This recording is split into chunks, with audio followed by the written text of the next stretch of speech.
কাটছে গ্যাস সংকট, ঠিক হলো এলএনজি টার্মিনালের দুটি বয়লার, কাল আসছে আরেকটি কার্গো।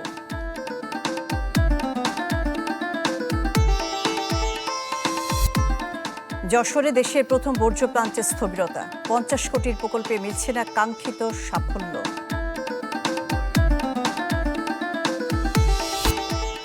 হাম উপসর্গে দেশে একদিনে প্রাণ গেছে আরও 7 জনের, ডেঙ্গু আক্রান্তের সংখ্যা বাড়ছে চট্টগ্রামে।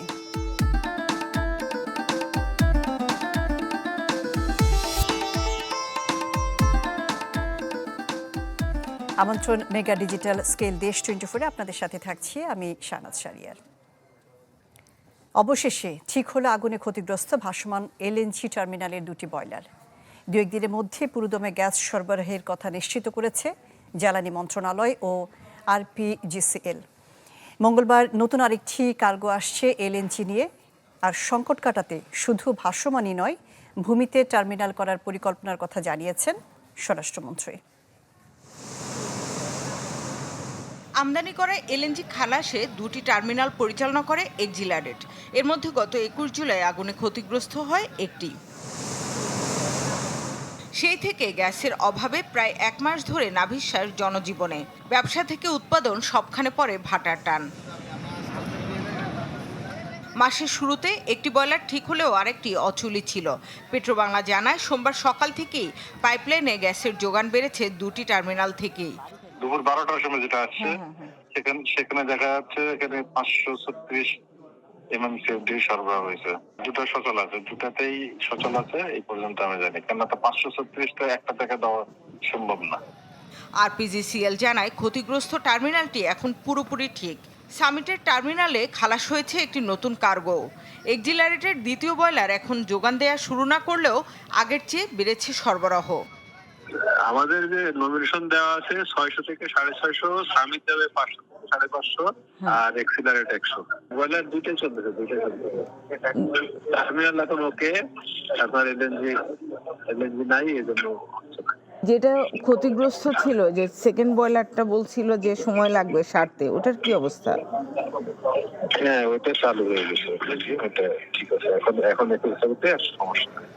জ্বালানি মন্ত্রণালয় বলছে 18 আগস্ট আসছে আরেকটি কার্গো। সেই সাথে এক্সিলারেটের দ্বিতীয় বয়লারও কাল বা পরশু থেকে কাজ শুরু করবে। জাস্ট এখন ফুল সুইং হইতে 2 দিন লাগতে পারে। কার্গো তো পাইপলাইনে যা করার সবই আছে। এখন আসলে তো সবকিছুতে একটা অনিশ্চয়তা আছে। 18 তারিখ বিরোধে আছে। আর সচিবালয় স্বরাষ্ট্রমন্ত্রী জানান, গ্যাসের দুর্বিষহ অভিজ্ঞতা ভবিষ্যতে এড়াতে ভাসমান টার্মিনালের সাথে ভূমিতেও অর্থাৎ ল্যান্ড বেসড টার্মিনালের নির্মাণ দ্রুত করতে চায় সরকার। আমরা মাতারবাড়ি গভীর সমুদ্র বন্দর মাননীয় প্রধানমন্ত্রীর নেতৃত্বে ভিজিট করতে গিয়েছিলাম। সেখানে আমরা ল্যান্ড বেস এলএনজি টার্মিনাল করার বিষয়ে আমরা সিদ্ধান্ত নিয়েছি, মাননীয় প্রধানমন্ত্রী সিদ্ধান্ত দিয়েছেন। এরই মধ্যে একটি নতুন এফএসআরইউ বাড়াতে চীনা কোম্পানির সাথে চুক্তিও হয়েছে। শামিমা সুলতানা, চ্যানেল 24, ঢাকা। গ্যাস পরিস্থিতি নিয়ে খবরাখবর জানাতে নারায়ণগঞ্জ থেকে যুক্ত হচ্ছেন আহসান সাদিক। আহসান সাদিক, নারায়ণগঞ্জে পাম্পগুলোর কি অবস্থা, বিশেষ করে কলকারখানাগুলো কত সময় চালু রাখতে পারছে? শাহনাজ, মোট 33টি সিএনজি ফিলিং স্টেশন রয়েছে নারায়ণগঞ্জে। তো পাম্পগুলির অবস্থা যদি জানাই, তাহলে আজকে সকাল থেকে এখন পর্যন্ত আমি যেই পাম্পটিতে আছি, এর আগে সংবাদও কিন্তু আপনাকে জানিয়েছি, 3 থেকে 4 PSI যে গ্যাস, সেটির চাপ তারা পাচ্ছেন। তো এই ক্ষেত্রে যে সিএনজি নিতে আসা যে সকল যানবাহন রয়েছে, তারা একটি অভিযোগ করছে যে তাদের যে মূল জ্বালানিটি আছে, এই মূল জ্বালানিটির সাথে কিন্তু অতিরিক্ত যে বাতাস, সেটি থাকার কারণে কিন্তু যে একটু পথ যাওয়ার পরে বা তাদের যে কাঙ্ক্ষিত গন্তব্য সেটি যাওয়ার পরপরই কিন্তু তাদের জ্বালানি শেষ হয়ে যাচ্ছে। আর সেই সাথে যদি শিল্প কলকারখানার অবস্থাটি জানাই, আপনি জানেন নারায়ণগঞ্জ একটি শিল্পাঞ্চল, এখানে মূলত রপ্তানিমুখী শিল্পের সংখ্যাটি কিন্তু আসলে বেশি, এবং এই রপ্তানিমুখী শিল্পে কিন্তু গ্যাস নির্ভর রপ্তানি উৎপাদন কিন্তু তাদের করা হয়। তো এই ক্ষেত্রে গত বেশ যে বিষয়টি, এটি রপ্তানি বা উৎপাদন, সেটিতে কিন্তু তাদের আসলে প্রভাব পড়েছে। বিশেষ করে পোশাক বৈদেশিক ক্রয় নির্ভর করে কিন্তু আসলে উৎপাদন করা হয় এবং একটি নির্দিষ্ট সময়ের মধ্যেই কিন্তু আসলে তাদের উৎপাদিত যে পণ্যটি আছে সেটি কিন্তু আসলে বিদেশে পাঠানো হয় এবং এই গ্যাস না থাকার কারণে কিন্তু আসলে তাদের বয়লার সেকশন বলি বা উৎপাদনের ক্ষেত্রে যে সকল জায়গাগুলি রয়েছে সেখানে কিন্তু উৎপাদন ব্যাহত হচ্ছে এবং এই ব্যাহত হওয়ার কারণেই যে শিল্প মালিকরা যেটি বলছেন আসলে তারা নির্দিষ্ট যে একটি সময় থাকে বেঁধে দেওয়া এই সময়ের মধ্যে কিন্তু আসলে তারা তাদের পণ্য উৎপাদন করতে পারছেন না এবং এই ক্ষেত্রে এক ধরনের উৎপাদিত পণ্য বিদেশে পাঠাতে ক্ষেত্রে ঝুঁকির মুখে পড়তে হচ্ছেন এবং সেই সাথে বিকল্প জ্বালানি খুঁজতে গিয়ে তাদের উৎপাদন ব্যাহত এবং সেই সাথে উৎপাদন খরচ বৃদ্ধির ব্যাপারটিও কিন্তু তাদের কিন্তু পোহাতে হচ্ছে এবং তারা মূলত বলছেন অতি দ্রুত আসলে এই গ্যাস সংকটের যে সমস্যাটি এটি সমাধান না করা হলে বলা যায় যে আসলে বৈদেশিক ক্রেতা যারা রয়েছেন তারা আসলে এই জায়গাটি থেকে আসলে তাদের মুখ ফিরিয়ে নিলে বাংলাদেশের রাজস্ব খাতে একটি বিশাল প্রভাব পড়বে বলে তারা জানাচ্ছেন। তো এই বলা যায় নারায়ণগঞ্জ থেকে গ্যাস। জি আহসান সাদিক, আপনাকে ধন্যবাদ। গ্যাস সংকট নিয়ে জানাচ্ছিলেন আহসান সাদিক, যুক্ত হয়েছিলেন নারায়ণগঞ্জ থেকে। বর্জ্যকে সম্পদে পরিণত করার স্বপ্ন এখন যশোর পৌরবাসীর জন্য গলার কাঁটা। 2018 সালে চালু হওয়া দেশের প্রথম সমন্বিত বর্জ্য প্ল্যান্টটি সঠিক পরিচালনার অভাবে মুখ থুবড়ে পড়েছে। এতে শহরের অলিতে গলিতে জমছে বর্জ্য, দুর্গন্ধ আর নোংরা পানিতে স্বাস্থ্য ঝুঁকিতে বাসিন্দারা। তৌহিদুর রহমানের রিপোর্ট, ছবি তুলেছেন ইমরান হোসেন। চারিদিকে আবর্জনার পাহাড়, বাতাসে তীব্র দুর্গন্ধ। যশোর নড়াইল মহাসড়কের হামিদপুরে এমন অস্বাস্থ্যকর পরিবেশ মানুষের নিত্যদিনের সঙ্গী। 2018 সালে শহরতলির ঝুমঝুমপুরে 13.25 একর জমিতে নির্মাণ করা হয় দেশের প্রথম সমন্বিত বর্জ্য ব্যবস্থাপনা প্ল্যান্ট। পরিকল্পনা ছিল বাসাবাড়ির বর্জ্য প্রক্রিয়াজাত করে তৈরি হবে জৈব সার, বায়োগ্যাস ও বিদ্যুৎ। এখন সীমিত পরিসরে জৈব সার উৎপাদন হলেও থমকে আছে বায়োগ্যাস ও বিদ্যুৎ উৎপাদন। দুর্গন্ধে চলাফেরা করা যায় না, ময়লা ফেলার জায়গা নেই, ময়লা নেওয়ার লোক নেই, এই রকম একটা অবস্থা। তাহলে এত টাকা ব্যয় করে এই প্রকল্প করার প্রয়োজন ছিল কি? এখানে ব্যক্তি মালিকানার, এখানে পরিবেশ দূষণের জন্য ময়লা ফেলে যাচ্ছে বছরের পর বছর। 2022 সালে 20 বছরের জন্য প্ল্যান্টটির দায়িত্ব পায় দ্য এস্কেট লিমিটেড। তারপরও বদলায়নি ভাগ্য, উল্টো দুর্গন্ধ আর নোংরা পানি ছড়িয়ে পড়ায় বেড়েছে দুর্ভোগ। ময়লার যে পানি টানি আসে সব ভিতরে জমে পেশে এলাকার মধ্যে সব পানি চলে যায়। পুকুরে যে এত দুর্গন্ধ বেরোয়, পানি পচা পানি। এই পানি মনে করেন এই পাশে আসে, আইসে এলাকার মধ্যে ঢোকে, পায়ে লাগলে চুলকনি পাছড়া হয়। সেগ্রিগেশন মেশিন না থাকার কারণে আমরা যে ময়লা আসে থেকে 20 থেকে 30% সেগ্রিগেশন করতে পারি। যদিও স্থানীয় সরকার প্রতিমন্ত্রী ও পৌর কর্তৃপক্ষের দাবি বর্জ্য প্ল্যান্টটির গতি ফেরাতে নেওয়া হবে উদ্যোগ। থার্ড পার্টি আসলে যে হিসেবে চালানোর কথা ছিল ওভাবে কিছুটা তাদেরও ব্যর্থতার কারণে আজকে প্ল্যান্টের একটু এই অবস্থায় চলে আসছে। যারা এই প্রকল্প বানিয়েছে এবং যারা এটা রেডি করে দিয়েছে, এটা কেন ফেল করেছে সবকিছু অ্যানালাইসিস করে প্রয়োজন হলে এত বড় একটি পরিবেশ বান্ধব প্রকল্পকে পরিবেশের জন্য কেন তারা ক্ষতির মুখে ফেললো, এটার জন্য তাদের জবাবদিহির আওতায় আনা হবে এবং তাদের বিরুদ্ধে আইনগত ব্যবস্থা নেওয়া হবে। প্রায় 50 কোটি টাকা খরচে নির্মাণ করা হয় সমন্বিত বর্জ্য ব্যবস্থাপনা প্ল্যান্টটি। কিন্তু এতদিনে কেবল জৈব সার বিক্রি করে পৌরসভা পেয়েছে 15 লাখ টাকা। তৌহিদুর রহমান, চ্যানেল 24, যশোর।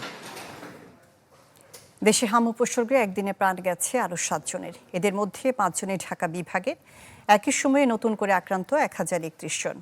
এক বিজ্ঞপ্তিতে স্বাস্থ্য অধিদপ্তর জানিয়েছে, গত 15 মার্চের পর থেকে হাম উপসর্গ নিয়ে 816 শিশুর মৃত্যু হয়েছে। একই সময়ে নিশ্চিত হামে মারা গেছে 99 শিশু। সব মিলে মোট মৃত্যুর সংখ্যা দাঁড়িয়েছে 915 জনে। এছাড়া এখন পর্যন্ত দেশের মোট 17,930 জনের শরীরে হাম আক্রান্ত হয়েছে। এ নিয়ে হামের উপসর্গ দেখা দেয়া রোগীর সংখ্যা দাঁড়িয়েছে 1,43,778 জনে।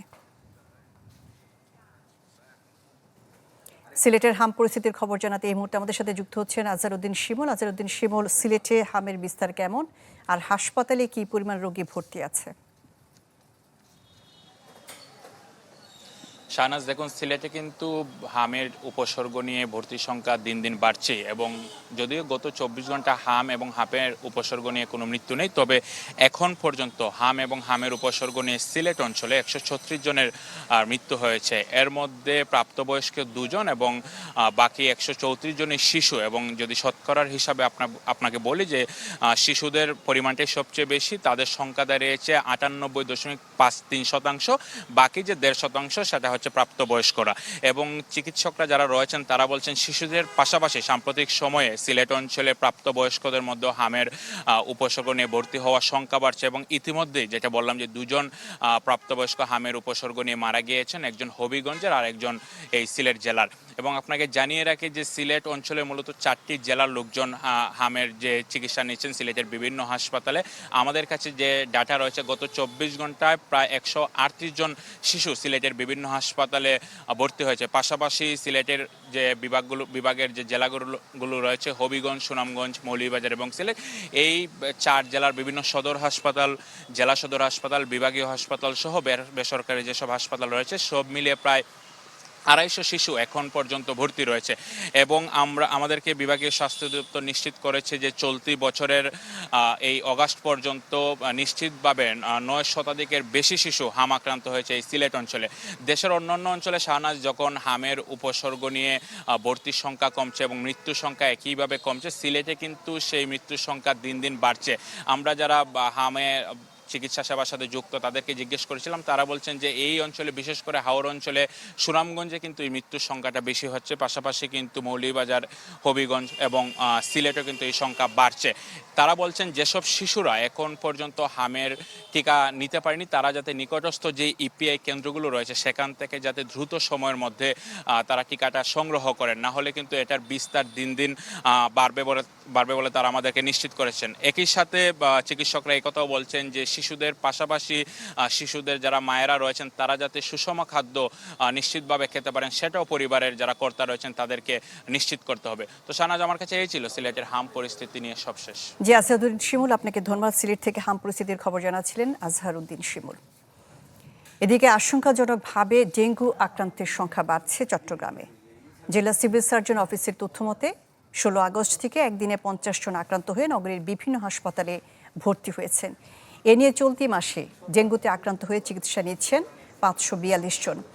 এছাড়া চলতি বছরে এখন পর্যন্ত ডেঙ্গুতে আক্রান্ত হয়েছেন 1376 জন, যাদের মধ্যে সরকারি হাসপাতালে চিকিৎসা নিয়েছেন 1140 জন এবং বেসরকারি হাসপাতালে চিকিৎসা নিয়েছেন 236 জন।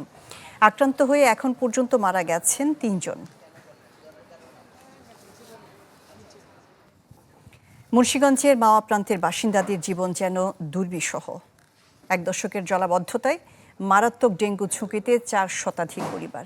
অভিযোগ আছে পদ্মা সেতুর দুপাশ জুড়ে স্থায়ী বাঁধ নির্মাণ হলেও নেই পানি নিষ্কাশনের ব্যবস্থা। ডেঙ্গু আক্রান্ত হয়ে বিছানায় কাতরাচ্ছে মুন্সিগঞ্জের লোহজং এলাকার 7 বছরের শিশু ফাতেমা। তাদের বাড়ির চারপাশে এখনো জমে আছে নোংরা পানি। উপজেলাটির মাওয়া প্রান্তে প্রায় প্রতিটি বাড়ির পাশে এমন জমাট বাঁধা পানি, যা দুর্গন্ধ ছড়ানোর পাশাপাশি বাড়াচ্ছে স্বাস্থ্য ঝুঁকি। বিশেষ করে ডেঙ্গু, চিকনগুনিয়া এবং ম্যালেরিয়ায় আক্রান্ত হচ্ছেন এখানকার মানুষ। 1 সপ্তাহ ধরে জ্বর, ঠান্ডা, এই ডাক্তার কাছে নিয়েছিলাম, ওষুধ আনছি, খাওয়াইতাছি। বাচ্চাদের অনেক সমস্যা, বাচ্চাদের এই যে মশা কামড় দিলে বাচ্চাদের ডেঙ্গু জ্বর হয়। মশার জ্বালার কি কোনো রক্ষা না, রাত দিন 24 ঘন্টা গরু মানুষ মশারির তলে থাকতে হয়। 2015 সালে 12 ডিসেম্বর মাওয়া প্রান্তে আনুষ্ঠানিকভাবে শুরু হয় নদী শাসন। এ সময় 1.5 কিলোমিটারের স্থায়ী বাঁধ নির্মাণ করা হয়। তবে পানির নিষ্কাশনের ব্যবস্থা না থাকায় সামান্য বৃষ্টিতে সৃষ্টি হয় দীর্ঘমেয়াদী জলাবদ্ধতা। ব্রিজ দেওয়ার পর থেকে অতিরিক্ত পানি জমে থাকে, পানি নদীতে নামানোর কোনো সিস্টেম নেই, কোনো লাইন গেট নেই। পদ্মা সেতু হয়েছে, কোনো ড্রেনের ব্যবস্থা করা নাই, সেই কারণে পানি দিয়ে এখানে বাজ্যা রয়েছে। জলাবদ্ধতায় ঘরের ভিতরে পানি হয়ে যায়, ঘরের ভিতরে পানি হলে আঙ্গ থাকা খাওয়া অনেক কষ্ট হয়। এমন অবস্থায় ডেঙ্গু সহ পানিবাহিত নানা রোগ ভয়াবহ আকার ধারণ করতে পারে বলে শঙ্কা চিকিৎসকদের। আর সংশ্লিষ্ট দপ্তরের সঙ্গে সমন্বয় করে ব্যবস্থা নেওয়ার কথা বলছে প্রশাসন। পানি স্থির অবস্থায় থাকে এবং সেখানে যদি ডেঙ্গু মশা তাদের বসতি স্থাপন করতে পারে, তাহলে সেখান থেকে আমরা ডেঙ্গু আক্রান্ত হতে পারি, চিকুনগুনিয়া আক্রান্ত হতে পারি। উপজেলা প্রশাসনের পক্ষে এককভাবে ওখানে কাজ করা সম্ভব হচ্ছে না, সবগুলো সংস্থাকে আমরা একটু সমন্বয় করে সেই লক্ষ্যে আমরা কাজ করে যাচ্ছি। চলতি বছর 13 আগস্ট পর্যন্ত মুন্সিগঞ্জে ডেঙ্গু আক্রান্ত হয়ে হাসপাতালে ভর্তি হয়েছে অন্তত 1,500 মানুষ, যার মধ্যে জুলাই আগস্টে ভর্তি হয় 8 শতাধিক। Desk report, channel 24। জনবল সংকট, দালালের দৌরাত্ম্য, পরীক্ষা নিরীক্ষার সরঞ্জামের অভাব সহ নানা অব্যবস্থাপনা রয়েছে দিনাজপুরের হাসপাতালগুলোতে। এতে সেবা বঞ্চিত হচ্ছে রোগীরা। এ নিয়ে আরও জানাতে দিনাজপুর থেকে যোগ দিচ্ছেন বিপুল সরকার সানি। বিপুল সরকার সানি, দেশে তো হামের বিস্তার আছে, পাশাপাশি বেড়েছে ডেঙ্গুর প্রকোপ, আর অন্যান্য রোগী বা রোগবালাই তো আছে। দিনাজপুরের হাসপাতালগুলোর সেবা কার্যক্রমের কি অবস্থা, প্রয়োজনীয় লোকবল আছে কিনা? শাহনাজ, আপনি যেমনটি বলছিলেন, দিনাজপুর মেডিকেল কলেজ হাসপাতালে আমি রয়েছি এবং এই মেডিকেল কলেজ হাসপাতালটি দিনাজপুর, পঞ্চগড় এবং ঠাকুরগাঁও এই 3টি জেলার কিন্তু ভরসাস্থল। এবং বিশেষ করে দিনাজপুর জেলা যে 13টি উপজেলা রয়েছে, 13টি উপজেলার মানুষ কিন্তু এখানে প্রতিনিয়ত এখানে চিকিৎসা সেবা নিতে আসেন। একই সাথে পঞ্চগড় এবং ঠাকুরগাঁও এই জেলাগুলোর রোগীরাও কিন্তু এখানে আসেন, কিন্তু চরম অবস্থাপনার মধ্যে রয়েছে। আমরা আপনাকে যদি একটু দেখাই যে আমরা বর্তমানে ঠিক রয়েছে দিনাজপুর মেডিকেল কলেজ হাসপাতালে একদম জরুরি বিভাগের সামনে, যেভাবে অটোগুলো দাঁড়িয়ে রয়েছে সেখানে কিন্তু রোগীরা ঠিকভাবে এখানে ভিতরে বসতে পারবে না। এই যে অব্যবস্থাপনা, এখানে কিন্তু আসলে এইভাবে অটো থাকার কোনো নিয়ম নেই। এখানে হাসপাতাল কর্তৃপক্ষ যারা রয়েছেন তারা কিন্তু, আমরা এখানে প্রায় 2 ঘন্টা ধরে অপেক্ষা করছি, 2 ঘন্টার মধ্যে আমরা কিন্তু দেখিনি যে এইভাবে অটোগুলোকে সরানোর কোনো দায়িত্ব কারো আছে কিনা। আরেকটি বিষয় বলি যে দিনাজপুরের মেডিকেল কলেজ হাসপাতালে 500 শয্যা বিশিষ্ট, যদিও 500 শয্যা বিশিষ্ট, কিন্তু এখানে আসলে রোগীর চাপ অনেক বেশি। বেডের যে সংখ্যা, সেই সংখ্যা থেকে অনেক বেশি রোগী কিন্তু এখানে ভর্তি হয়, ফলে অনেক সময় মেঝেতে সেই সব রোগীদেরকে চিকিৎসা সেবা দিতে হয়। এবং এই হাসপাতালে রয়েছে একেবারে দালালদের দৌরাত্ম্য রয়েছে। এখানে যারা চিকিৎসা সেবা নিতে আসেন তাদেরকে এই দালালের খপ্পরে পড়তে হয়, এবং এই দালালরাই এই মেডিকেল কলেজ হাসপাতাল, যেহেতু সরকারি হাসপাতাল, এখান থেকে বিভিন্ন বেসরকারি হাসপাতাল কিংবা ডায়াগনস্টিক সেন্টারগুলোতে এখানে নিয়ে যাওয়ার একটা অভিযোগ কিন্তু এখানে রয়েছে। আর যেমনটি আপনি বলছিলেন যে চিকিৎসক সংকট, শুধু চিকিৎসক সংকট না, জনবল সংকটও রয়েছে। এখানে যে পরিমাণে বিশেষজ্ঞ চিকিৎসক এবং জুনিয়র চিকিৎসক থাকার কথা, সেই পরিমাণে কিন্তু চিকিৎসক এখানে নেই। ফলে অনেক রোগীর কিন্তু অভিযোগ যে তারা আসলে ঠিকভাবে চিকিৎসার যে সেবাটা পাচ্ছেন না, চিকিৎসকরা সেবা আসলে দেখছে না। এবং এখানে যারা নার্স রয়েছে, ওয়ার্ড বয় রয়েছে, এছাড়াও যারা অন্যান্য স্টাফরা রয়েছে, তাদের কিন্তু অনেক জনবল সংকট। ফলে এখানে যারা সেবা নিতে আসছেন রোগী এবং স্বজনরা, তারা কিন্তু সঠিকভাবে সেবা পাচ্ছেন না। অনেক সময় আমরা দেখছি যে এখানে রোগীদের সাথে এই সেবার মান নিয়ে বিভিন্ন অভিযোগের কারণে হাতাহাতির ঘটনাও ঘটেছে। এখানে যারা ইন্টার্নি চিকিৎসক রয়েছে তাদের অব্যবস্থাপনার কথাও অনেক সময় অভিযোগ করেছেন, কিংবা অবহেলার কারণে রোগী মৃত্যুর ঘটনা, এমন কিন্তু অভিযোগও অনেক সময় হয়েছে। এবং এটা নিয়ে হাতাহাতির ঘটনা ঘটেছে, মারামারি ঘটনা ঘটেছে, এবং এই বিষয়গুলো নিয়ে ধর্মঘট, অবস্থান ধর্মঘট, এমন কর্মসূচিও কিন্তু এখানে দেখা গেছে। আর এখানে যে পরীক্ষা নিরীক্ষার যে সরঞ্জামাদি, সেই সরঞ্জামাদির অভাব তো রয়েছে। যেসব পরীক্ষা নিরীক্ষার সরঞ্জামাদি রয়েছে সেগুলো কিন্তু টেকনিশিয়ানের অভাব রয়েছে। ফলে এখানে যারা রোগী আসেন তাদের যে প্রয়োজনীয় যে চিকিৎসা সেবার জন্য যে পরীক্ষা নিরীক্ষাগুলো দেওয়া হয়, সেই পরীক্ষা নিরীক্ষাগুলো কিন্তু তারা করতে পারেন না। আর দালালি যে কথা বলছিলাম, যে এখানে যাদেরকে পরীক্ষা নিরীক্ষাগুলো দেওয়া হয়, এখানে অনেক বেসরকারি ডায়াগনস্টিক সেন্টারের দালাল রয়েছেন, যারা এখান থেকে রোগীদেরকে ফুসলিয়ে এখান থেকে নিয়ে ডায়াগনস্টিক সেন্টারগুলোতে তাদেরকে নিয়ে যান, এমন অভিযোগ রয়েছে। একই সাথে এখানে ওষুধের সংকটও রয়েছে। তবে একটা সুখবর হলো যে এখানে যেহেতু 500 শয্যা বিশিষ্ট, এই রোগীর যে সেবার মান, এটা আরো বাড়ানোর জন্য গতকালকে অর্থ মন্ত্রণালয় থেকে এই হাসপাতালটিকে 1000 শয্যায় উন্নীত করার একটি ঘোষণা দেওয়া হয়েছে। শাহনাজ। জি, বিপুল সরকার সানি, আপনাকে ধন্যবাদ। দিনাজপুর থেকে হাসপাতাল পরিস্থিতির খবর জানাচ্ছিলেন বিপুল সরকার সানি। এদিকে ময়মনসিংহের হাসপাতালগুলোতে চিকিৎসা সেবার খবর জানাতে যোগ দিচ্ছেন সুলতান মাহমুদ কনিক। সুলতান মাহমুদ কনিক, ময়মনসিংহের হাসপাতালগুলোতে সেবা কার্যক্রম কেমন, দালালদের দৌরাত্ম্য কেমন জানাবেন, পাশাপাশি হাসপাতালের স্টাফদের আচার আচরণ রোগীদের ক্ষেত্রে কেমন?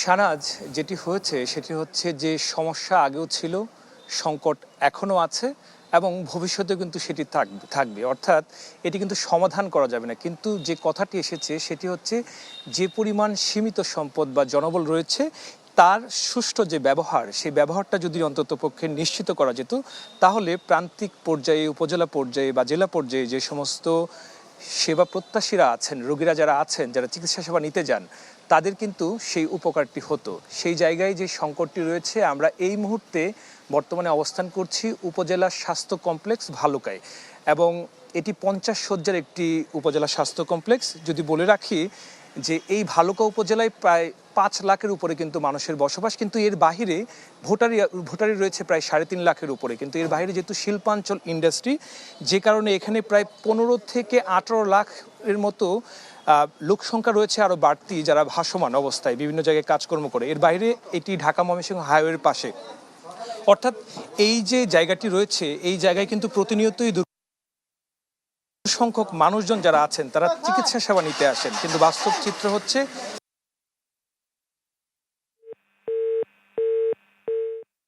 এবং এই চিত্রটি যদিও ইমার্জেন্সিতে কিছু যারা চিকিৎসকরা যারা আছেন তারা তাদের সাধ্যমতো সেই চিকিৎসা সেবাটি দেওয়ার চেষ্টা করে থাকেন, কিন্তু যারা ভর্তি হয়ে থাকেন রোগী ইনডোরে যারা অবস্থান করেন, সেখানে কিন্তু অনেক সময় দেখা যায় যে রাতের বেলা কিন্তু সেই যে চিকিৎসা সেবার যে সহযোগিতাটা দরকার, চিকিৎসকের যে সহযোগিতা দরকার, কাঙ্ক্ষিত যে মাত্রায় যে চিকিৎসা সেবা পাওয়ার দরকার, সেটি কিন্তু অনেক সময় পাচ্ছেন না।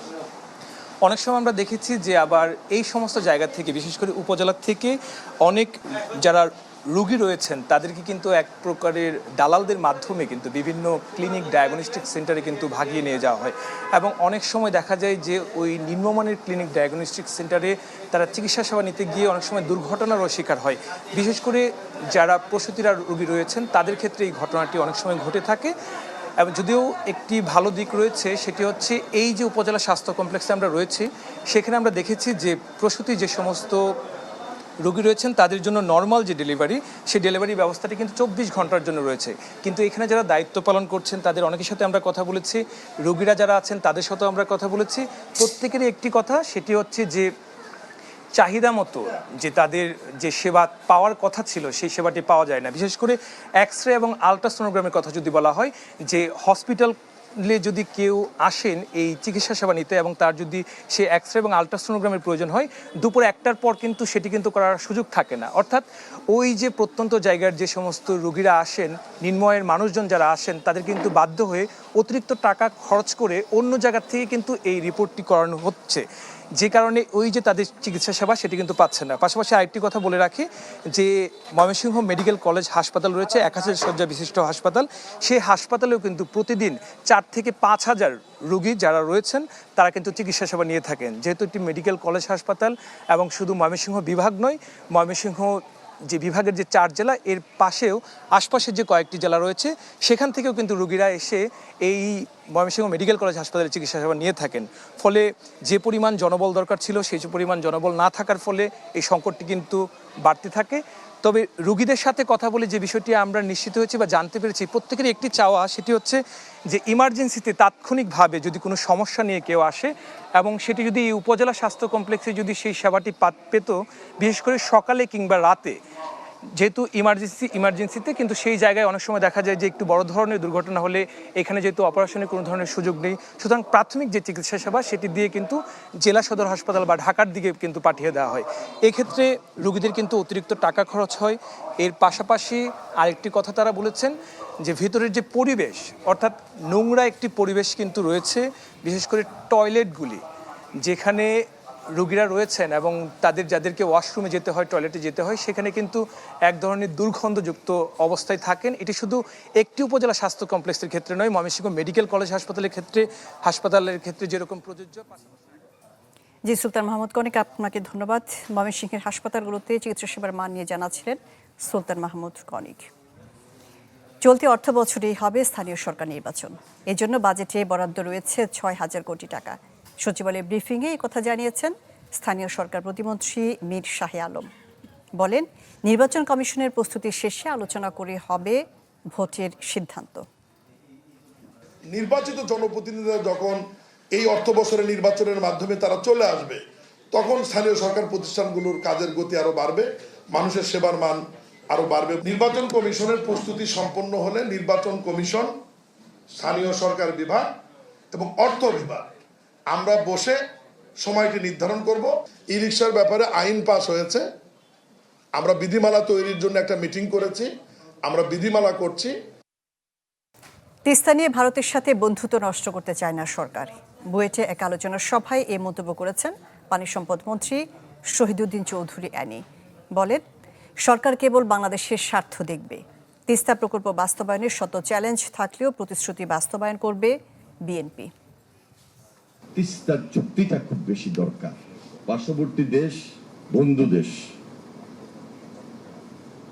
তাদেরকেও চিন্তা করতে হবে যে তাদের যেমন স্বার্থ রয়েছে, আমাদেরও স্বার্থ আছে। বন্ধু দেশেই তো বন্ধু দেশের স্বার্থ রক্ষা করবে। আমাদের স্বার্থের প্রতি তারা নজর দিবেন। আমাদের সঙ্গে তাদের বন্ধুত্বের সম্পর্কের অবনতি হোক, এটা কখনো আমরা চাই না। ভারী বৃষ্টিতে চট্টগ্রাম নগরীর বিভিন্ন এলাকায় জলাবদ্ধতার সৃষ্টি হয়েছে। এতে দুর্ভোগে পড়েছেন সাধারণ মানুষ, শিক্ষার্থী ও পথচারীরা। জলজটে পানি ঢুকে ইঞ্জিন বিকল, তাই আটকে পড়া গাড়ি নিজেই ঠেলে নিয়ে যাচ্ছেন চালক। সোমবার সকালে এই চিত্র ধরা পড়ে চট্টগ্রাম নগরের আগ্রাবাদ বাণিজ্যিক এলাকায়। পানিতে আটকে এভাবে অচল হয়েছে এমন অনেক গাড়ি। রোববার রাত থেকে বৃষ্টি থাকলেও সোমবার ভোরে তা ভারী বর্ষণে রূপ নেয়। ফলে জলমগ্ন হয়ে পড়ে চট্টগ্রাম নগরের আগ্রাবাদ, হালিশহর, চকবাজার, কাতালগঞ্জ ও জামালখান সহ বেশ কিছু নিচু এলাকা। সড়কের আশপাশে দোকানপাট আর বাসাবাড়িতে ঢুকে পড়ে পানি। কর্পোরেট এরিয়া এটা, এখানে তো আপনার নালা ড্রেনটা একটু ভালো মতো পরিষ্কার করা প্রয়োজন, বা একটু বড় করে করা দরকার। লং প্রসেসিং করে একটা পরিকল্পনা কাজটা করার প্রয়োজন। বড় বড় নালা করছে, কিন্তু এগুলো পরিষ্কার করে না, এগুলো ময়লা জমে আবার মানে আগের মতো জাম হয়ে যায়, যার কারণে পানিগুলো কি নামতে পারে না সহজে কর্ণফুলী নদীতে। পলিথিন ফেলি আমরা, বিভিন্ন কলা খাই, সিল্কে ফেলি, এগুলো তো জ্যাম হয়ে আছে। আমাদেরও দায়িত্ব আছে, আমাদেরকে সচেতন হতে হবে। এমন বৃষ্টি আর জলাবদ্ধতায় বন্ধ রাখতে হয় বেশ কিছু শিক্ষা প্রতিষ্ঠান। অন্তহীন দুর্ভোগে পড়ে অফিসগামী কিংবা বিভিন্ন গন্তব্যে বের হওয়া মানুষজন, কারণ যান চলাচলও ব্যাহত হয়। ফলে ক্ষোভেরও শেষ ছিল না তাদের। খোলার দিন স্কুলটা বন্ধ রাখতে হলো শুধুমাত্র জলাবদ্ধতার জন্য।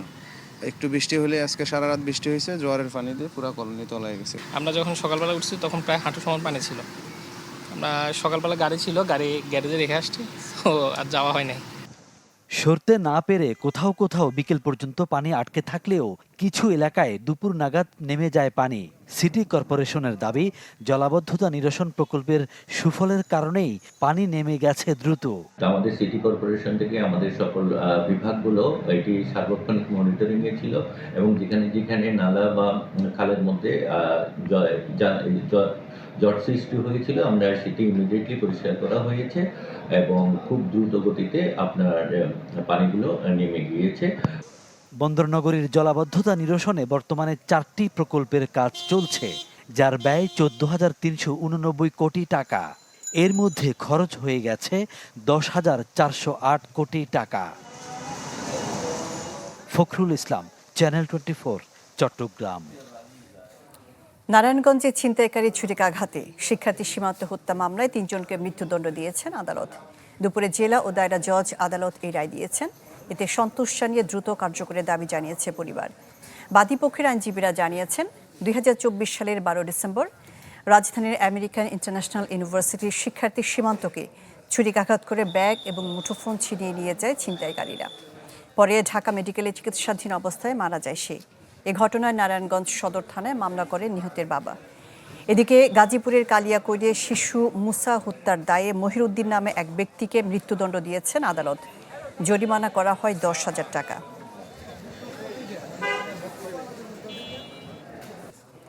চার দিনেও মামলা হয়নি চট্টগ্রামের সীতাকুণ্ডের ভাটিয়ারিতে শিপ ব্রেকিং ইয়ার্ডে 9 জনের প্রাণহানির ঘটনায়। সীতাকুণ্ড থানার ওসি জানিয়েছেন, পুলিশের পক্ষ থেকে একটি অপমৃত্যু মামলা হয়েছে, তবে দুর্ঘটনা বা প্রাণহানির ঘটনায় কোনো মামলা হয়নি। বিশেষ করে নিহতের স্বজনদের তরফ থেকে কোনো অভিযোগ দেওয়া হয়নি। এই ঘটনায় 2টি তদন্ত কমিটি কাজ করছে। ওসি জানিয়েছেন, কমিটির রিপোর্ট হাতে পেলে পরবর্তী পদক্ষেপ নেওয়া হবে। গত শুক্রবার ফেরদৌস শিপইয়ার্ডে জাহাজ কাটার সময় গ্যাসের বিষক্রিয়াতে প্রাণ হারান 9 শ্রমিক, আহত হন আরও বেশ কয়েকজন।